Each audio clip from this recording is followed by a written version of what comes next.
Free hand পেইন্টের আজকে হচ্ছে 29 number class. আর আজকের ক্লাসে দেখানো হবে সেমি মসলিন শাড়িতে কিভাবে এবং কতটুকু রঙের ঘনত্ব রেখে কাজ করতে হয় এবং কিভাবে আর্ট করলে আর্টের জায়গাগুলো শক্ত হবে না, সফট থাকবে।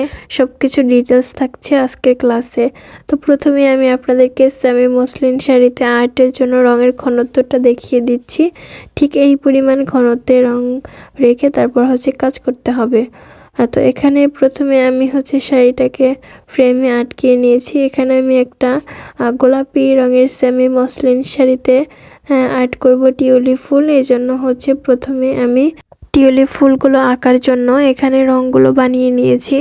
তো এখানে সেমি মসলিন শাড়িতে আর্টের ক্ষেত্রে আমাদের রঙগুলোকে একটু মোটামুটি পাতলা রেখে কাজ করতে হবে এবং রঙগুলো পাতলা মোটামুটি রাখবেন, খুব বেশিও কিন্তু পাতলা করা যাবে না, তাহলে কিন্তু রঙগুলো ছড়িয়ে যাওয়ার সম্ভাবনা থাকে।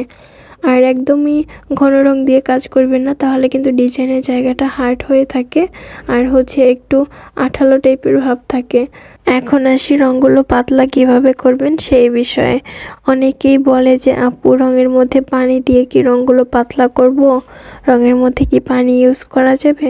তো আমি বলবো যে রঙের মধ্যে পানি না ইউজ করাই ভালো। কারণ হচ্ছে যে পানি দিলে আপনারা ব্যালেন্স করতে পারবেন না। এটা আসলে পানি দিয়ে কাজ করার ক্ষেত্রে ব্যালেন্সটা খুবই একটা ইম্পর্টেন্ট পার্ট, এটা সবাই পারে না। তো এক্ষেত্রে হচ্ছে আপনারা এনকে নামক একটা কেমিক্যাল আছে, এনকে মিশিয়ে হচ্ছে রঙটাকে পাতলা করে কাজ করতে হবে। এখানে এনকে দিয়ে হচ্ছে রঙটা মোটামুটি একটু পাতলা করে তারপর হচ্ছে কাজ করবেন। আর হ্যাঁ, আর একটা ইম্পর্টেন্ট পার্ট হচ্ছে যে রঙের ঘনত্ব একটু পাতলা করে তারপর হচ্ছে ব্রাশের সামান্য পরিমাণে রং নিয়ে তারপর হচ্ছে একটা আর্ট করতে হবে।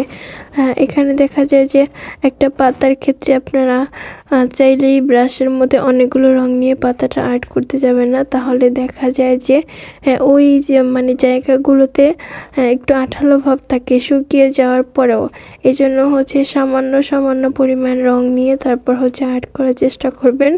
এতে করে দেখা যায় যে ডিজাইনের জায়গাগুলো একদমই সফট থাকে, হার্ড হওয়ার কোনো সম্ভাবনাই থাকে না। আশা করি এই টেকনিকগুলো অবলম্বন করে কাজ করলে আপনাদের ডিজাইনের জায়গাগুলো সফট থাকবে এবং সেমি মসলিন শাড়ির রঙের ঘনত্বটাও ঠিক বুঝতে পারবেন। তো আমি এখানে সেমি মসলিন শাড়িতে টিউলিপ ফুলগুলো আর্ট করে নিচ্ছিলাম। তো এখানে হচ্ছে আমি টোটাল 3টা শেডের টিউলিপ আর্ট করেছি। একটা হচ্ছে গাঢ় ম্যাজেন্ডা গোলাপি, আর একটা হচ্ছে কমলা কালার, আর একটা হচ্ছে একদমই হালকা একটা গোলাপি কালার। ফুলগুলো আমি কিভাবে আর্ট করেছি এবং পাতাগুলো কিভাবে দিয়েছি সেগুলো তো আপনারা ভিডিওতে দেখতেই পেয়েছেন। একই ক্লাসে হচ্ছে অনেকগুলো জিনিস শিখতে পারতেছেন আপনারা। এটা হচ্ছে আপনাদের জন্য সবথেকে বড় একটা সুযোগ। তো এরপর হচ্ছে আমি ফুলগুলোকে হাইলাইট করে দিচ্ছিলাম। এখানে হাইলাইটের জন্য আমি হচ্ছে 2টা কালার ইউজ করেছি, একটা হচ্ছে সাদা এবং কালো। তো এখানে হচ্ছে পাতার আউটলাইনেও আমি কালো কালারটা দিয়ে দিচ্ছিলাম। এইগুলো দেওয়াতে কিন্তু ডিজাইনটা অনেক বেশি সুন্দর লাগতেছিল। এখানে প্রথমে হচ্ছে সাদা কালারটা দিয়ে ফুলগুলোর পাপড়িগুলোকে হাইলাইট করেছি, এরপর হচ্ছে কালো কালারটা দিয়ে হাইলাইট করেছি।